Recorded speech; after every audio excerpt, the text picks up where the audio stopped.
आपली मुलं आपली काळजी घेतात तेव्हा खूप समाधान वाटतं. बाळा, जास्त जोरात पळू नकोस, पुढे उतार आहे असं म्हणणारी मी. आणि आज आई, पुढे जाऊ नकोस, पुढे खड्डा आहे असं म्हणणारे ते, तेव्हा खूप समाधान वाटतं. शाळेच्या पिकनिकला जाताना बसमध्ये बसवून देणारी मी, आज मी प्रवासाला जाताना मला बसमध्ये बसवणारे ते. शब्द तेच, काळजी तीच, भूमिका बदलल्या. खूप समाधान वाटतंय. ज्यांची हातं पकडून पेन्सिल धरायला शिकवलं, अक्षरांची ओळख करून दिली, आज ते माझी नवीन टेक्नॉलॉजीशी ओळख करून देत आहेत. खूप समाधान वाटतंय. प्रयत्न करून बघ, शिकवेल ना मी तुला असं म्हणणारे मी. आणि आज सोपं आहे गं, एकदा शिकलीस की येईल तुला असं म्हणणारे ते. खूप समाधान वाटतंय.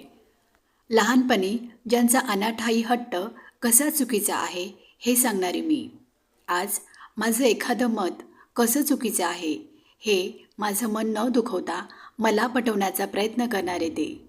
खूप समाधान वाटतंय. ज्यांना लहानपणी चिव काऊचे घास भरवले, आज ते मला, आई खाऊन बघ, एकदा टेस्ट कर, छान आहे म्हणून आपल्या घासातला घास भरवणारे. काय सांगू, लय भारी वाटतंय. गळ्यात पडणारे हात आज आधार द्यायला खंबीर झालेत. खूप छान वाटतंय. नकळत संस्कार घडले, नकळत भूमिका बदलल्या, नकळत त्यांच्यात एक संवेदनशील पती आणि एक हळुवार पिता आकार घेऊ लागला. खूप समाधान वाटतंय.